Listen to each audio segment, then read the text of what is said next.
right. Well, thank you all for joining me around this wonderful topic of all things meetings. It is one that most people, you either kind of love your meetings usually, or you despise them, or they bring up a lot of emotion. We'll say that. So I heard this quote recently, and I'm curious if you guys agree. It says, no action, activity, or process is more central to a healthy organization than the meeting.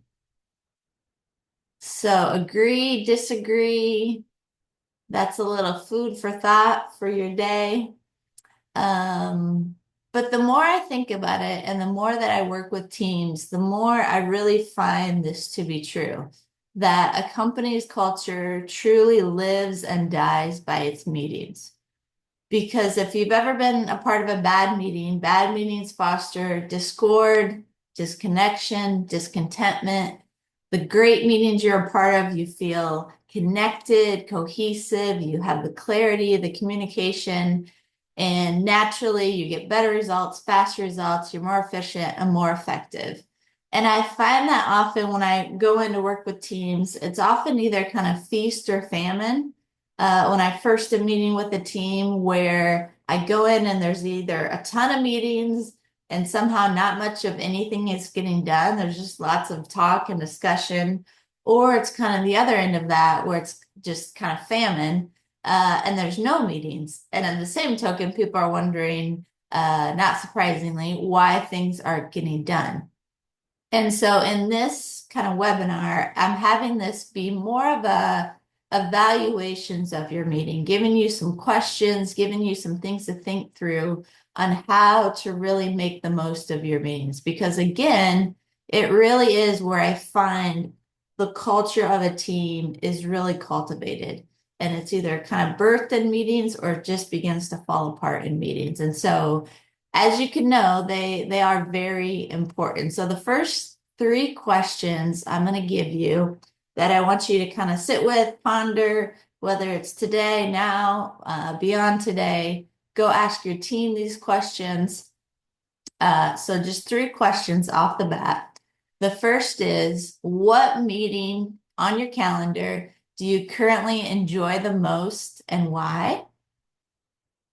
So think about your meetings, think about who you meet with, what you talk about, which meeting do you find the most life from? Do you get the most energy from, and why? Okay, second question. Describe the majority of your meetings in three descriptive words. So three specific words. How would you describe the majority of your meetings? Hopefully not things like boring, wasteful, uh, inefficient, hopefully it's the opposite of those. But how would you describe the majority of them?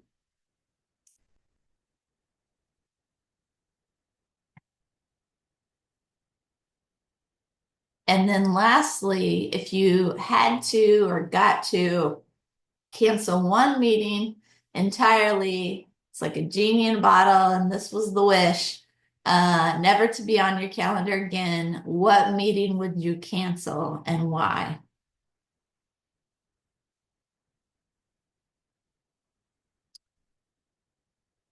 So usually the one you enjoy the most and the one you want to cancel are the ones that people usually have right away. Like, oh, it's this with, my boss or so and so. And because again, if meetings are the birthplace of culture and kind of that like quote of how you feel when you wake up on Monday morning is kind of how you feel about your work. Meetings are where all of that takes place. And so when we think about, oftentimes we go into, and we can definitely get into all that, and I can send you some great resources around the agendas and how to create an effective meeting and all that good tactical items. Like those are great and necessary and important. But also at the same time, very important is how you feel when you show up to a meeting, how you feel when you walk away from a meeting, because we definitely, you've heard it maybe said, and you've probably been a part of it. It's like the meeting after the meeting. We're trying to get away from those meetings after the meeting where you're having effective, efficient, engaged meetings with the people that you're supposed to be meeting with, you should be meeting with, and everything kind of goes from there. So meetings truly are that place where I find trust grows, where communication begins to actually happen effectively, efficiently, and a team begins to truly emerge out of these meetings. So anyone want to even throw in the chat any great revelations from those three questions or any thoughts from there? Otherwise, we'll keep moving. Don't be shy. All right, we'll keep it moving. So that's some good, just kind of food for thought there to think about. And then the next kind of piece I'm going to move into is before you even schedule a meeting, I want you to think on these, what I call the fundamentals of meeting. And these might seem very like elementary to you. They might seem like, okay, really? Like that's what we're going through. But yes, because I've worked with enough teams and I have a job because of a lot of these people issues that it really often comes down to the basics, the fundamentals, are the right people in the room, are the necessary people in the room, all that good stuff. So before you schedule a meeting, and I highly recommend, I had a team just do this recently where at the start of every year, they clear the whole calendar. They just delete all the reoccurring meetings and they start afresh and they say, okay, who do I need to be meeting with? What meetings should we actually put on the calendar? And I absolutely love that idea. If, highly recommend to do that with you and your teams and any meetings you can to just simply scratch your whole calendar and to reevaluate and to say, are we actually, having the best time, kind of effectiveness for who we want to meet with and what we want to do. And so these kind of tactical things are things to think through as you kind of create your meeting schedule. So the first thing is, do you even want to be at the meeting? So there, of course, might be times where you kind of have to have a meeting or you have to have a reoccurring meeting to work through a problem, whatever it might be. You may not even want to be there. I get it. We all have parts of our job that aren't fun, we don't want to be a part of. But there's also times when I've met with leaders when they're like, I hate this meeting. And I'm like, so cancel it, right? So, and they're like, I guess I could, which isn't always the case. You don't always have that permission, but you might have kind of the permission or the ability to speak up and say, hey, is this actually effective? So that's a good kind of check in with yourself right out of the gate. So the next pieces of the kind of fundamentals of meetings are basically the why, the who, the what, the where, the when, the how. We learned it in elementary school. You just go through them all. And I'm going to go through them again just to kind of remind you of, wait, what are those meetings that I have? Am I getting the most kind of bang for my buck and the time that I have with the people in those meetings? Does anything need to be tweaked, etc.?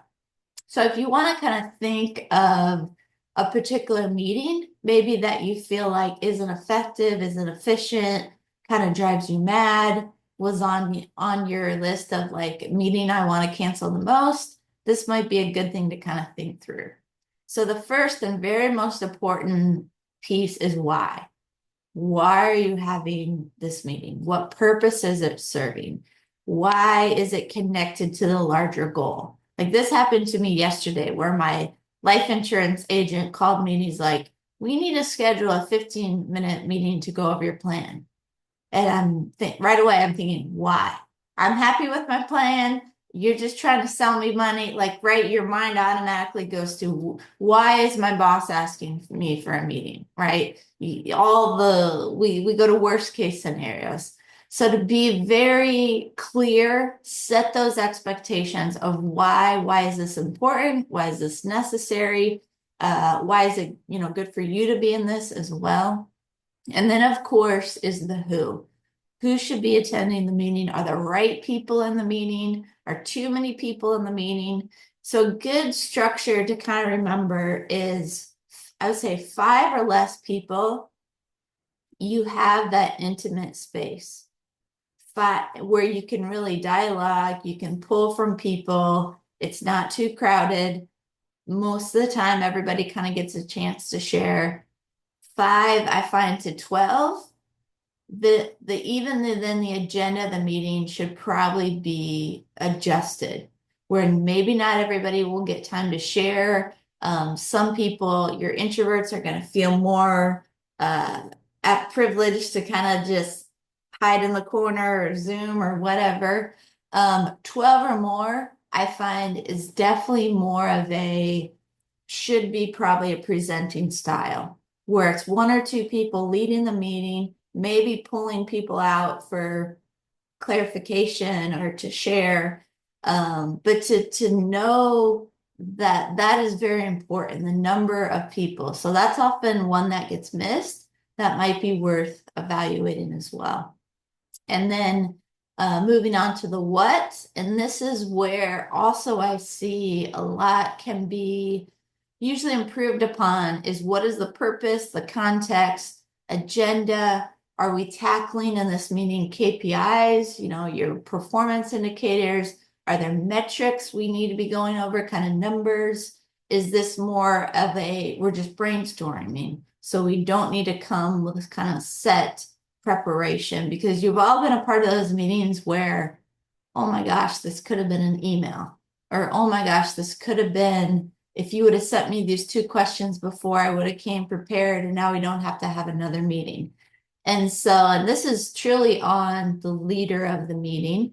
There should be one designated kind of leader, champion of the meeting, that's setting the agenda. This is what's expected. So there's it's high in intention, unless, it's described otherwise of, hey, I just want you to come, brainstorming session, whatever it might be. And then, of course, and this is often can be the toughest, is when, how frequently are you meeting? How often? Too much, not enough. And that one, I would say what often I see happens is you get this kind of reoccurring meeting on the schedule. And then all of a sudden, a year later, both people or everybody's probably complaining, like, oh, we meet all the time, we don't even talk about nothing. And so usually I find meetings that often maybe say are every other week, maybe 6 months in, could be once a month.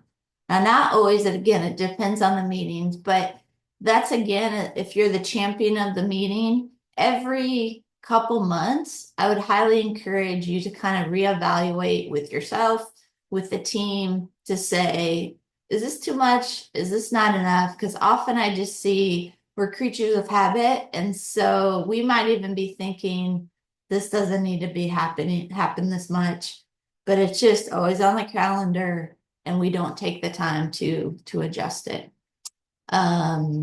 Because then that last piece, potentially the most kind of important, all-encompassing, is the how. How do you feel when you show up to these meetings? How do you feel when you walk away from these meetings? How do you feel as maybe the leader or the participant? How do you feel around the topics that are discussed?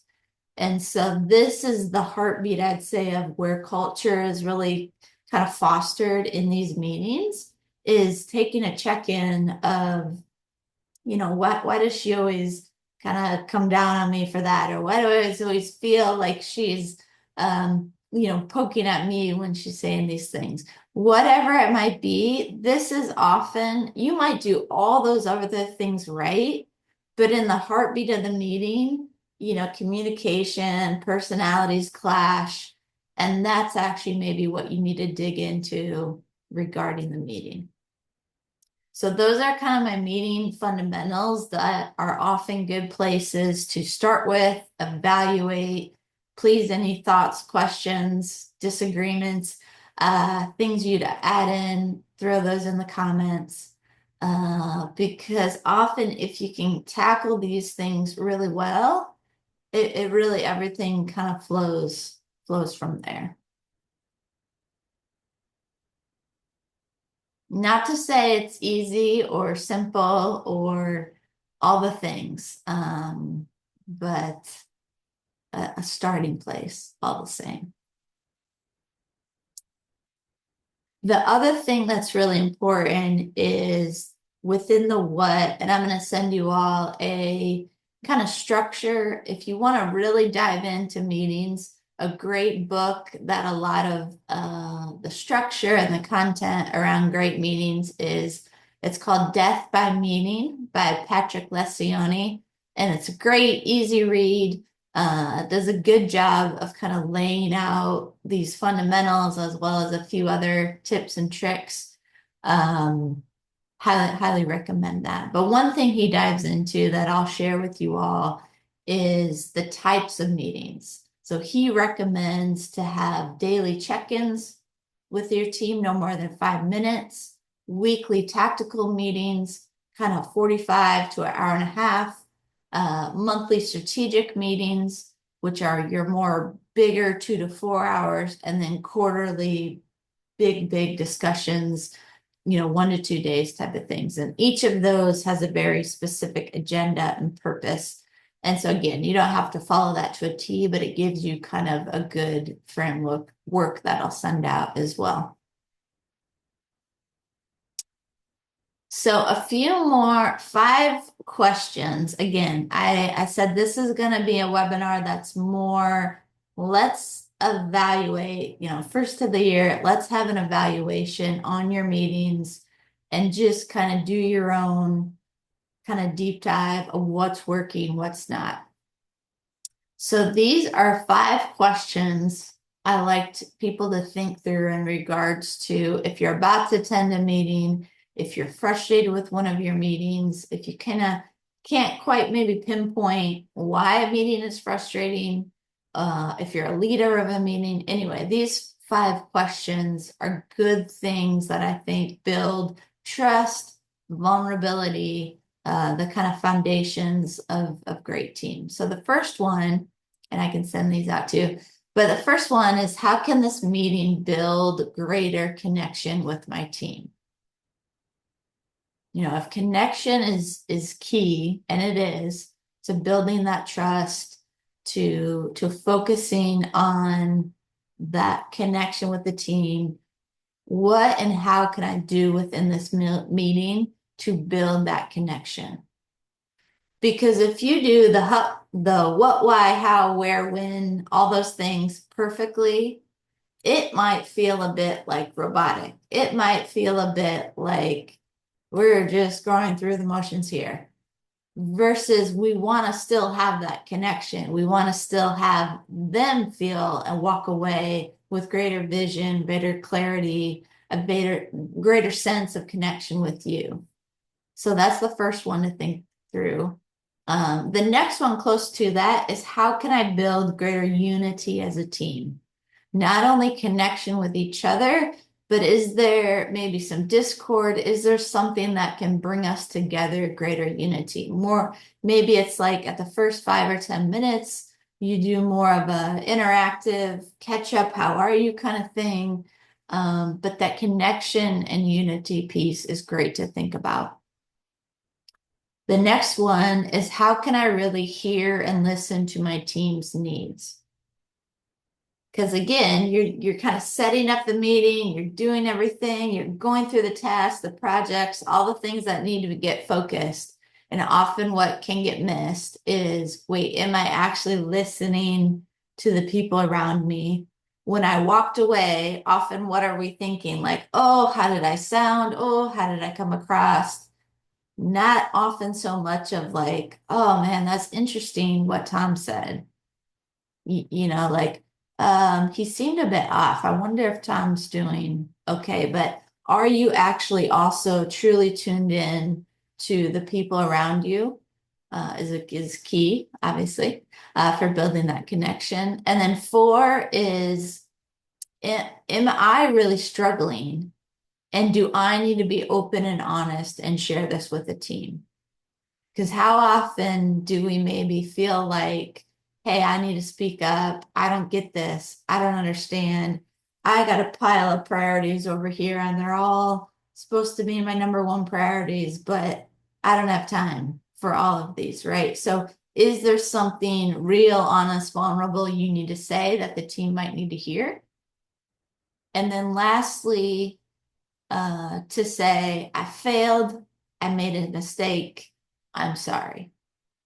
And especially if you're the leader of the team, and not to say you're going to mess up and make mistakes all the time, but that is something that you probably do make a mistake or now and again. And that's powerful in building that trust, building that connection with your team to hear you say, hey guys, I'm sorry, I pushed this project too hard, too fast.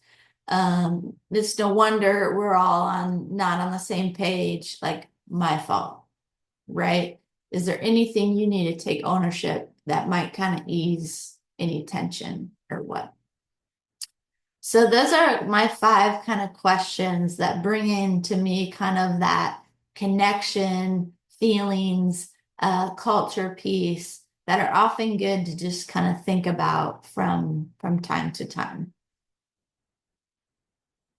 So any questions with that? Anything I'm missing? I'm sure I know I'm missing a lot. But I'm keeping this to kind of a quick 30-minute webinar because I know we all don't need another hour meeting on our calendar just because. So any last thoughts, questions, leave them in the chat. And then lastly, I'm going to leave you with three final questions to think on. So if you wanted to be overwhelmed with reflection in this webinar, hopefully I provided it for you. So lastly, the three questions to think on if you kind of missed everything else and you're like, too many questions, Michaela. This just tell me how to do a great meeting already. I'm, whatever. But the three things to think about is who do you consistently communicate with? And is that the right people for the right amount of time? Second is what information do you need to give and receive regularly? So not only who do you need to meet with, but like what information needs to be going to your people and do you need to receive from your people on a constant, probably consistent basis? That's kind of an easy way to think about it. And then lastly, in light of the who and the what, who do you need to see and kind of keep tabs on regularly? What information do you need to give and receive regularly? And then lastly, in light of that, what is a cadence or consistency that would work well for them and me moving forward? So that's like kind of to me in a nutshell of just the quick, how do I put the right meetings on my calendar with the results that I want? I think that's a good kind of way to work those three questions is, would this get me the results I want in terms of communication, in terms of feedback, in terms of getting them hopefully maybe to the place I want them at? So kind of some different things, hopefully, to think about for meetings, because I know there's already a lot of great content out there. Some I can send you myself that I have teams go through. Please, if I send this out, if you have any further questions or thoughts or other things you'd love covered, resources, information, I can send you what I have and go from there. But hopefully some good evaluation, reflection, things to ponder, what meeting you enjoy the most, the least, and and go from there. So thank you all for diving in, and until next time, we'll go from there. Thanks, guys.